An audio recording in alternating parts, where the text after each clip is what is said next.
تفضل. Bismillah, alhamdulillah, wassalatu wassalamu ala rasulillah wa ala alihi wa ashabihi wa man walah wa ba'du. Qala al-musannifu rahimahullahu ta'ala fi kitabih Ijtima'ul Juyushi al-Islamiyah ala al-harbi al-mu'attila wal-jahmiyah. Wa ta'atu li ulil amri fima kana 'inda Allah 'azza wa jal mardiyan wa zinabu ma kana muskhitan wa tarkul khuruji 'inda ta'addihim wa jawrihim wa taubatu ila Allah azza wa jal kayma ya'tifu bihim ala ra'iyatihim. Bismillahirrahmanirrahim. Innal hamdalillah nahmaduhu wa nasta'inuhu wa nastaghfiruh wa natubu ilayhi wa na'udzu billahi min shururi anfusina wa min sayyiati a'malina. Man yahdihillahu fala mudilla lahu wa man yudlil fala hadiya lahu. Asyhadu an la ilaha illallah wahdahu la syarika lahu wa asyhadu anna Muhammadan abduhu wa rasuluhu la nabiyya ba'dahu. Amma ba'du. Rabbi shrah li sadri wa yassir li amri wa hlul 'uqdatam min lisani yafqahu qawli. Rabbi zidni ilma warzuqni fahma wa amalan mutaqabbala. Qala al-musannif rahimahullah, berkata al-Imam Ibnu Qayyim rahimahullah menukil perkataan al-Imam al-Muzani rahimahullah yang menuliskan dalam kitabnya Ushulus Sunnah bagaimana hakikatnya keyakinan manhaj Ahlus Sunnah wal Jamaah. Berkata Imam Al-Muzani rahimahullah, wa ta'atu li ulil amri fi ma kana 'inda Allah azza wa jalla mardiyah. Dan wajib taat terhadap para penguasa dalam perkara-perkara yang diridhai oleh Allah Subhanahu wa taala. Jadi taat kepada penguasa dalam perkara-perkara yang di sisi Allah Subhanahu wa taala itu diridhai. Ketaatan kepada penguasa tentunya senantiasa berada dalam bingkai ketaatan kepada Allah Jalla wa Ala. Allah mengatakan wa atiullaha wa atiur rasula wa ulil amri minkum. Wa atiullaha dan taatilah Allah. Wa atiur rasul dan taatilah rasulnya, wa ulil amri minkum dan para pemimpin kalian. Ulul amri dibagi ulama menjadi dua bagian. Pertama adalah al-umara, para penguasa. Yang kedua adalah al-ulama, para ulama. Kedua-duanya bagian daripada ulul amri, wajib ditaati oleh kaum mukminin dalam bingkai ketaatan kepada Allah Subhanahu wa taala. Ya. Wajtinabu ma kana muskhitan, dan menjauhi apa-apa yang di sisi Allah Subhanahu wa taala dimurkai. Ya, jadi ketaatan kita kepada penguasa manakala mereka memerintahkan kita untuk taat kepada Allah dan Rasulnya. Manakala penguasa tidak memerintahkan kita untuk taat kepada Allah dan Rasulnya, bahkan bermaksiat, maka kala itu tidak ada ketaatan kepada mereka dalam bab itu. Ya, kata Nabi kita, la ta'ata li makhluqin, la ta'ata li makhluqin fi ma'siyatillah. Tidaklah ada ketaatan kepada makhluk dalam rangka bermaksiat kepada Allah Subhanahu wa taala. Siapapun dia, baik dia pemimpin, penguasa, bahkan kedua orang tua, ketika keduanya memerintahkan kita untuk tidak taat kepada Allah Subhanahu wa taala, untuk menyelisihi Allah dan Rasulnya, maka tidak ada ketaatan kepada mereka. Kata Allah, wa in jahadaka ala an tusyrika ma laysa laka bi'ilmun fala tuti'huma. Bila mana keduanya memaksa kalian untuk menyekutukan Allah dalam hal perkara yang kalian tidak memiliki ilmu padanya, maka jangan patuhi keduanya. Ya. Dan ketaatan kepada pemimpin ini adalah bagian daripada tegaknya kehidupan. Ya, hancurnya negeri-negeri kaum muslimin manakala ketaatan kepada pemimpin ini melemah bahkan hilang. Tiga hal yang merupakan sebab tegaknya pilar agama dan dunia. Pertama adalah beribadah menyembah Allah. Yang kedua taat kepada pemimpin. Yang ketiga bersatu padu, tidak bercerai-berai. Kata Nabi kita sallallahu alaihi wasallam, innallaha radiya lakum thalathan. Allah ridha dari kalian 3 hal. Ya, apa yang Allah ridhai? Radiyalakum an ta'budu wa la tusyriku bi syai'an. Allah ridha apabila kalian mengibadati Allah dan tidak menyekutukannya dengan apapun juga. Yang pertama, yang kedua, wa an ta'tasimu bihablillahi jami'an. Kalian bersatu padu dengan agama Allah dan tidak bercerai-berai. Yang ketiga, wa an tuti'u man wallallahu alaikum amrakum. Kalian patuhi pemimpin-pemimpin yang Allah Subhanahu wa taala takdirkan menjadi pemimpin atas kalian. Ya, dengan 3 hal ini tegaklah urusan dunia dan agama. Dengan hilangnya satu daripada 3 hal ini akan runtuhlah bangunan dunia dan agama. Saya ulangi lagi, sebab banyak kekacauan di negeri kaum muslimin karena tidak adanya ketaatan ke pemimpin mereka, bahkan anjuran provokasi agar masyarakat memberontak kepada pemimpin mereka. Sehingga muncullah berbagai macam ragam kekacauan. Ya, di Irak kita sudah melihat, ya, contoh yang konkret di Libya kita pun sudah melihat. Begitulah seterusnya. Manakala lemah ketaatan kepada pemimpin, muncullah ketika itu provokator, muncullah ketidakpercayaan kepada pemimpin, muncullah pemberontakan, muncullah peperangan bersaudara, muncullah pemberontakan yang akhirnya menumpahkan darah, tercerai-berailah kaum muslimin. Ketidaktaatan kepada pemimpin akan membuahkan perpecah belahan, pasti.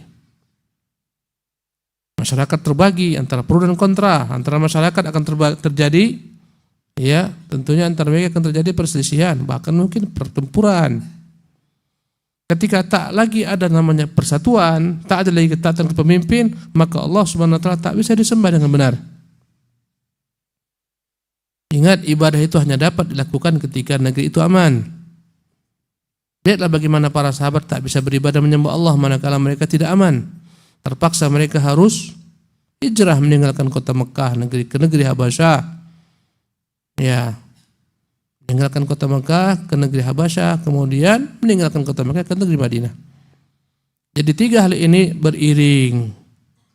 Manakala satu lepas, yang lain akan mengikut. Kata Allah Subhanahu wa taala, "Falyabudu rabb hadzal bait." Hendaklah mereka beribadah menyembah Tuhan pemilik rumah ini, yaitu Ka'bah. Alladzi at'amahum min ju'. Dialah Tuhan yang mengamankan mereka dari rasa lapar.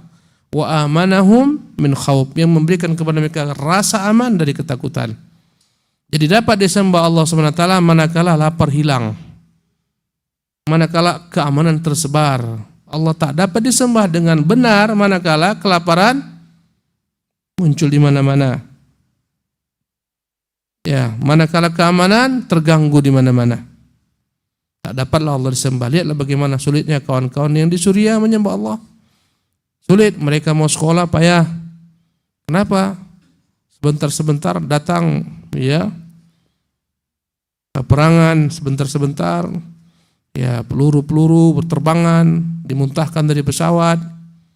Ya, dampaknya apa? Kacau balau. Lihatlah bagaimana negeri Aleppo yang dahulu indahnya, sekitar sebelum terjadi peperangan bersaudara, Aleppo yang begitu indah, sekarang bagaikan bubur, hancur. Mengapa demikian? Karena terjadinya peperangan. Ya. Demikian juga Irak, negeri yang indah, hancur lebur. Ketika terjadi peperangan, manakala peperangan terjadi, nampaknya tak dapat Allah disembah dengan benar. Kita dapat duduk di sini bersimpuh, mendengarkan kajian, mendatangi untuk sholat, karena stabilitas keamanan baik. Maka oleh karena itulah keamanan harus terjaga. Bagaimana menjaganya? Wujudkan penghambaan kepada Allah Subhanahu wa taala, peribadatan. Falyabudu rabb hadzal bait. Dalam mereka beribadah, mengibadati Tuhan pemilik rumah ini. Maka ibadah adalah kunci Allah menurunkan kepada manusia keridhaannya, rezeki, keamanan. Walau anna ahlul qura amanu wattaqau, sekiranya penduduk satu negeri beriman bertakwa, la fatahna alaihim barakatin minas sama'i wal ard. Kami bentangkan bagi mereka keberkahan dari langit maupun dari bumi. Dari langit Allah turunkan rezeki berlimpah-limpah, dari bumi pun demikian. Walakin kadzabu, namun mereka berdusta. Fa akhadnahum bima kanu yaksibun. Maka kami hukum mereka dengan sebab apa yang mereka lakukan. Ini 3 hal tadi. Kita ulangi lagi. Apa tadi yang pertama? Peribadatan menyembah Allah, tauhid. Yang kedua, bersatu padu tidak bercerai-berai. Yang ketiga, patuh kepada penguasa. Ini kata Rasulullah, innallaha radiyalakum thalathan, Allah ridha 3 hal. Wa karihalakum thalathan, Allah tidak suka 3 hal. Apa yang Allah ridhai? An ta'buduhu la tusyriku bihi syai'an, sembah dia semata, jangan sekutukan. Wa an ta'tasimu bihablillah jami'an, kan bersatu padu, jangan bercerai-berai. Wa an tuti'u man wallallahu alaikum amrakum, patuhi orang yang menjadi pemimpin kalian. Jangan sampai binatang-binatang lebih cerdas daripada manusia dalam bab ketaatan, kepatuhan kepada pemimpinnya. Ya, lihatlah bagaimana lembah semut manakala Sulaiman berjalan. Sulaiman mendengar perkataan sang ratu semut, ya ayuhan namlu, wahai bangsa semut, udkhulu masakinakum, masuk kalian ke dalam sarang-sarang kalian. La yahtimannakum Sulaiman wa junuduhu wa hum la yashurun, jangan sampai Sulaiman menginjak-injak kalian, mereka tidak sadar. Maka seketika semua makhluk rakyat semut ini masuk ke dalam sarang-sarangnya. Amanlah mereka karena taat kepada pemimpin mereka. Jangan sampai semut lebih pintar daripada manusia. Kau lihat bagaimana yang kita konsumsi lebah, kita konsumsi madu. Kenapa bisa madu kita konsumsi? Karena ketaatan para rakyat lebah kepada pemimpinnya, kepada sang ratunya. Masing-masing sudah ada tugas. Ya, ini bagian mengipas madu supaya madu itu menguap. Tinggallah madu, airnya naik ke atas. Ada bagian mencari nektar. Subhanallah. Ada yang mencari royal jelly, mengumpulkan bee pollen untuk makanan ratu. Masing-masing punya tugas. Patuh semuanya, tak ada yang membangkang. Minumlah kita madu. Kalaulah mereka membangkang, kita tak minum madu. Jangan sampai cerdas. Yang lebih cerdas lebah daripada manusia. Masalahnya ini banyak syubhat muncul di tengah-tengah kaum muslimin. Pemimpin zalim harus ditumbangkan, rezim, taghut dan semacamnya. Kekacauan pun muncul. Bukan itu cara beragama kita dan bukan itu keyakinan kita. Ini adalah keyakinan dari ulama terdahulu dari zaman ke zaman, dari Nabi SAW. Berkata Imam Muzani, wa tarkul khuruji inda ta'addihim wa jawrihim. Hendaklah tidak keluar memberontak manakala mereka melampaui batas, manakala mereka berbuat kezaliman. Ya. Banyak keterangan-keterangan dari hadis Nabi SAW akan munculnya penguasa-penguasa yang zalim. Dan Nabi perintahkan para sahabat untuk bersabar. Ya. Innakum satarawna ba'di atharatan fasbiru hatta talqani al-hawd. Nanti kalian setelahku akan menemukan berbagai macam bentuk atharah, nepotisme, didahulukan orang-orang tidak berhak. Sabarlah kalian. Ya. Akan muncul para pemimpin-pemimpin yang zalim, disebutkan Nabi SAW dalam banyak keterangan dalam banyak hadis Nabi. Famadza ta'muruna ya Rasulullah? Apa yang kau perintahkan kami ya Rasul? Isbiru, sabar kalian. Ya. Nabi selalu menyuruh mereka untuk bersabar. Ya. Karena kesabaran rakyat kepada kezaliman penguasa akan lebih besar maslahatnya daripada mereka memberontak. Penguasa punya segalanya. Dia punya tentara, dia punya senjata, dia punya massa, punya kekuatan. Bagaimana mereka akan dilawan? Pastilah akan habis ketika itu masyarakat. Kau lihatlah bagaimana nasib Suriah, habis bangsanya. Yang memunahkannya siapa? Penguasanya, yang zalim. Penguasanya, bahkan yang kafir. Walaupun kafir, pemimpin yang kafir, masyarakat tak mampu untuk menggulingkannya, belum memiliki kemampuan, haram menggulingkannya. Karena itulah Nabi SAW 13 tahun di kota Mekah. Dipimpin siapa ke negeri Mekah? Dipimpin Nabi? Tidak. Siapa yang memimpin? Kaum musyrikin. Pemimpinnya siapa? Abu Jahal, Umayyah bin Khalaf. Pemimpinnya siapa? Orang-orang semacam itu. Al-Walid bin Mughirah dan semacamnya. Apakah Nabi menyerang mereka? Tidak. Apa kerja Nabi di sana? Bersabar. Bahkan ketika mereka sudah berjumlah 200 orang, Umar mengajak Nabi SAW, "Ya Rasulullah, mengapa kita tidak perangi mereka?" Kata Nabi, "Allah belum izinkan kita." Ya, kenapa? Karena belum masanya. Ya. Sekalipun pemimpin jelas-jelas kafir, kufrun bawah, jelas kekafirannya. Selama kaum muslimin tak memiliki kemampuan untuk menggulingkannya, haram menggulingkannya sampai ada kemampuan yang dipastikan mereka memiliki kemampuan, kekuatan yang dominan, kemenangan di tangan mereka. Ketika itu baru boleh. Ya, tapi apabila seorang pemimpin muslim yang berbuat kezaliman, tak boleh, disuruh bersabar. Ya. Kata beliau, wa taubatu ila Allah azza wa jalla. Wajib bagi masyarakat manakala mendapati pemimpin mereka zalim bertaubat kepada Allah. Yang zalim penguasa, yang disuruh taubat siapa? Rakyat. Apa kalau korelasinya? Korelasinya apa hubungannya? Ya, kezaliman penguasa itu dampak daripada dosa-dosa masyarakat dan rakyat. Ya, apa kata Imam Ali bin Abi Thalib? Kama takunu yuwalla alaikum. Bagaimana kalian, itulah pemimpin kalian. Menghadapi kezaliman penguasa bukan dengan demo, bukan dengan memberontak, taubat kepada Allah Subhanahu wa taala. Masyarakat taubat. Ini dosa daripada mereka, akhirnya Allah timpakan kepada mereka penguasa-penguasa yang zalim. Inilah buah daripada kezaliman penguasa.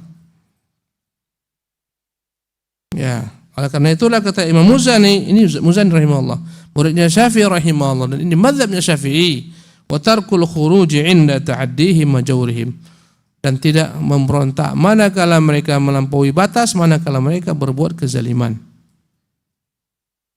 Ya. Apa kata para sahabat? Afala nunazi'um?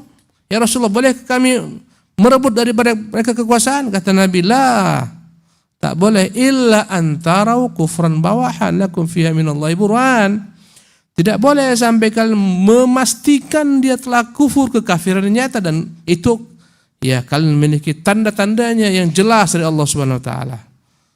Syaratnya boleh yakni menggulingkan manakala penguasa yang telah dihukumi apa? Kafir yang nyata, kufrun bawah, bukan prasangka. Melarang sholat contohnya, memproklamirkan dirinya kafir contohnya. Dan itu pun dengan syarat-syarat yang tadi saya sebutkan.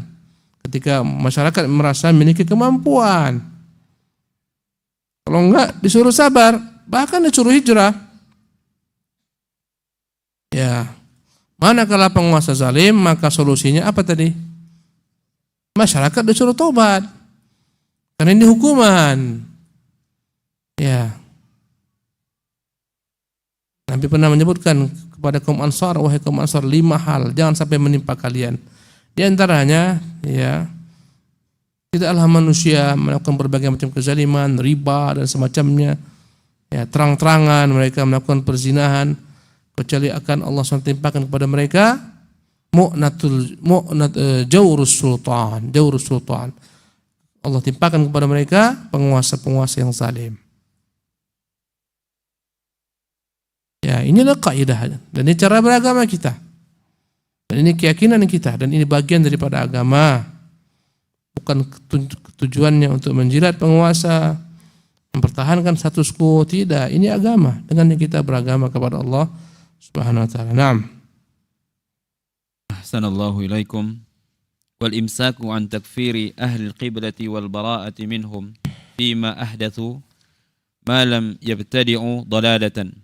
فمن ابتدع منهم ضلالة كان عن أهل القبلة خارجا ومن الدين مارقا ويتقرب إلى الله بالبراءة منه ونهجره ونتجنب urratahu fahiya a'da min urratil jarabi. Kemudian kata beliau, kita pindah kepada poin berikutnya. Apa itu poin berikutnya? Wal imsaku an takfiri ahli qiblah. Kita harus menahan diri untuk tidak cepat mengkafirkan ahli qiblah. Siapa Allah qiblah? Kaum muslimin yang menghadap kiblat yang sama, ke Ka'bah. Di antara keyakinan kita tidak dibolehkan bermudah-mudah dalam mengkafirkan kaum muslimin. Ya. Dalam agama kita meyakini takfir itu hak Allah. Allah yang berhak mengatakan kafir, bukan kafir. Hak Allah SWT, hamba tak punya hak. Apa yang Allah kafirkan, kita kafirkan. Begitu saja. Bukan kita mengkafirkan sembarangan. Kewajiban kita adalah menahan diri untuk tidak mengkafirkan ahli qiblah dengan mudah, dengan serampangan. Ya. Wal imsaku an takfiri ahli qiblati wal bara'ati minhum fima ahdatsu, dan jangan kita berlepas daripada mereka. Menahan diri untuk tidak berlepas daripada mereka dengan segala macam dosa-dosa yang mereka buat. Selama mereka belum kafir dan keluar daripada Islam. Seberat apapun dosa yang mereka buat, selama mereka belum kafir, tidak boleh kita kafirkan mereka.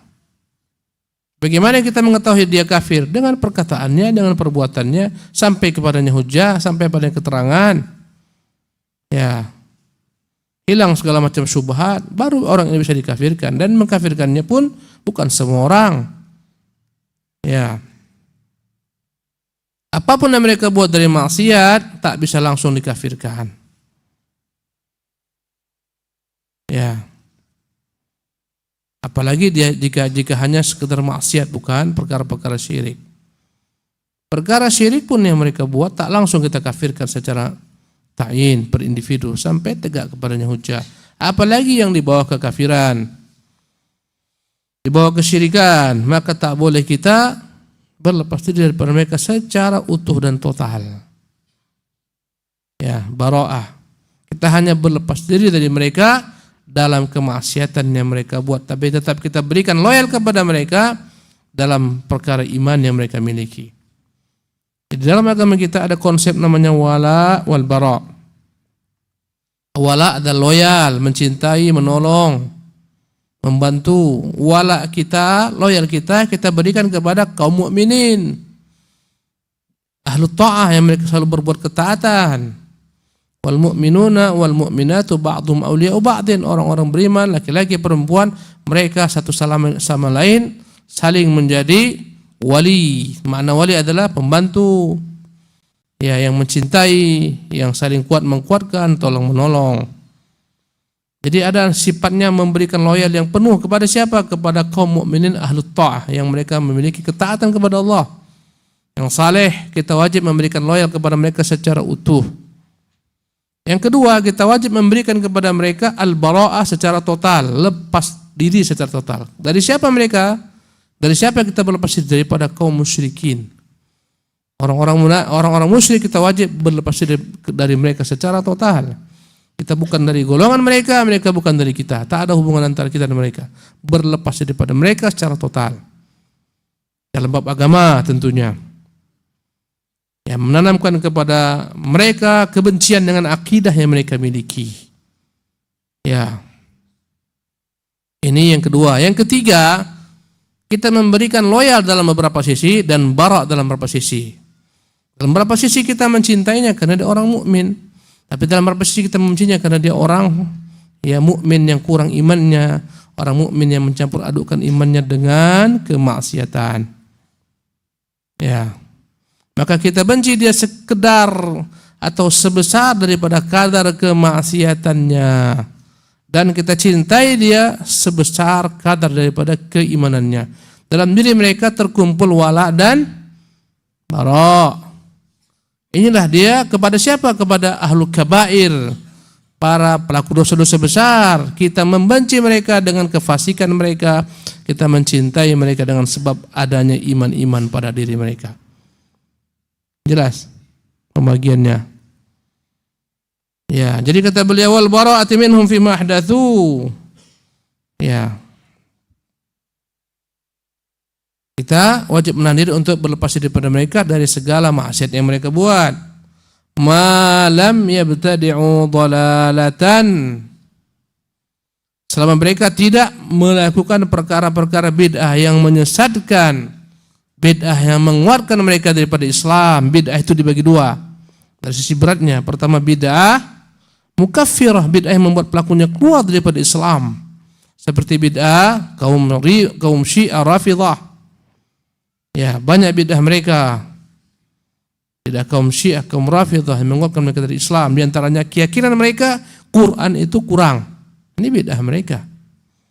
Keyakinan mereka Jibril itu salah alamat dalam menyampaikan wahyu. Ya. Semacamnya. Inilah keyakinan kaum Rafidhah. Ya.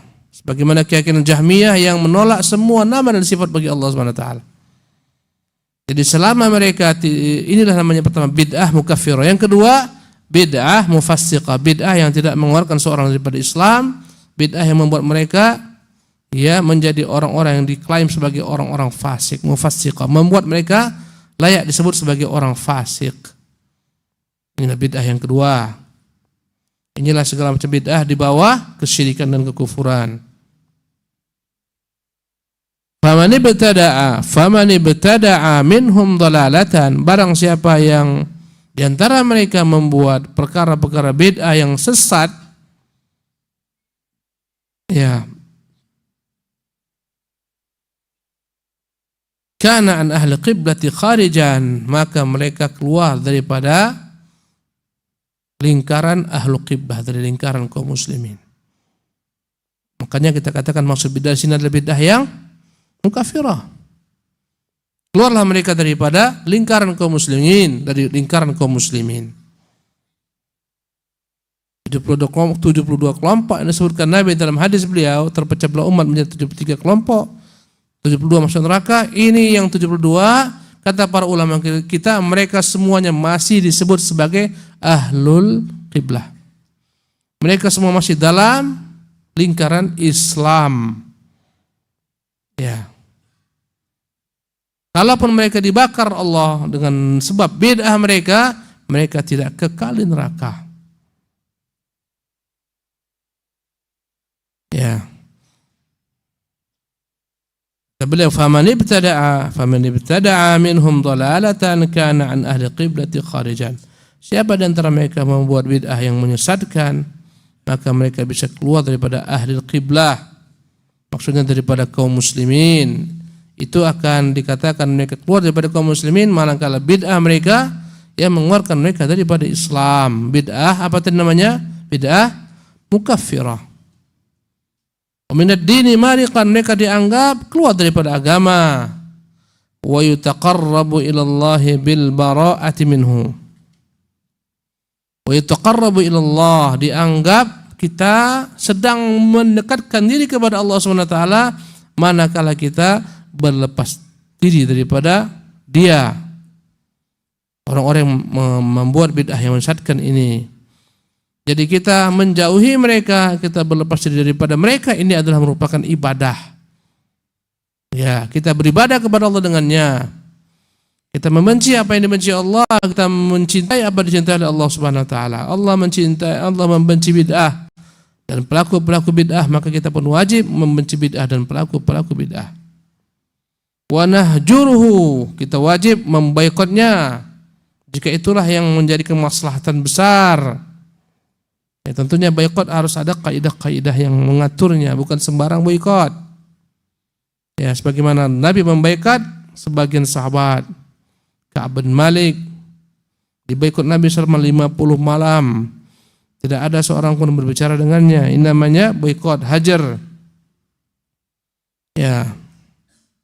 Wa nahjuruhu, kita memboikotnya. Wa natajannabu urratahu, kita wajib menjauhi penyakitnya, penyakit sesatnya. Fahiya a'da min urratil jarab, sesungguhnya penyakit yang dibawa oleh ahli bid'ah itu lebih dahsyat, lebih cepat menularkan daripada ya penyakit gatal-gatal yang cepat menularkan pada binatang-binatang ternak. Ada penyakit namanya al-jarab, ini kalau kena penyakit satu binatang akan menular kepada yang lain. Sekarang penyakit apa namanya? Apa? PKM atau PMK? PMK. PKM, PMK.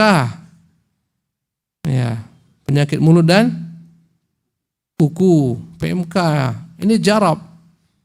Ya. Maka orang-orang yang membawa penyakit bid'ah mereka lebih dahsyat daripada tertularnya manusia disebabkan penyakit-penyakit kronis, cepat menular. Corona dahulu corona. Corona ujungnya adalah kematian. Penyakit bid'ah ujungnya adalah kesesatan, ujungnya adalah neraka. Iyadzan billah. Wa ya'da min urratil jarab. Dia lebih dahsyat, cepat menularkan dibandingkan penyakit menular yang ada pada binatang. Kita padakan sampai di sini. Ikhwati fillah rahimakumullah. Insyaallah kita lanjutkan di kesempatan yang akan datang. Ini ada soal, kita tidak boleh memberontak kepada penguasa yang zalim. Bagaimana dengan surat Hud ayat 113? Wala tarkanu ilal ladzina zalamu fatamassakumun nar. Bagaimana, apakah ayat ini menyuruh kita memberontak? Tidak, ayat ini melarang kita condong mendukung orang-orang yang berbuat kezaliman. Wala tarkanu, janganlah kau condong ilal ladzina zalamu, kepada orang-orang yang berbuat kezaliman. Makna condong, kau jangan mendukungnya, meridainya. Ya, enggak ada sama sekali pertentangan antara kaidah kita dalam beragama dilarang memberontak kepada penguasa yang zalim dengan ayat ini, enggak ada. Yang ada adalah kesalahan dalam memahami ayat ini. Ayat ini tak nyuruh kita memberontak. Ayat ini adalah merupakan larangan untuk condong kepada orang-orang zalim secara umum. Baik dia orang zalim tersebut rakyat maupun penguasa, maupun teman sendiri, maupun istri sendiri, maupun anak sendiri. Dilarang kita condong kepada mereka. Wala tarkanu ilal ladzina zalamu. Dampaknya fatamassakumun nar. Fanya sebabiyah, maka dengan sebab kalian condong kepada mereka, kalian dapat terkena api neraka membakar kalian. Ya. Paham tum? Jelas? As-sa'il wadih insyaallah. Padakan sampai di sini. Naktafi bihadza. Assalamualaikum warahmatullahi wabarakatuh. Ta'ala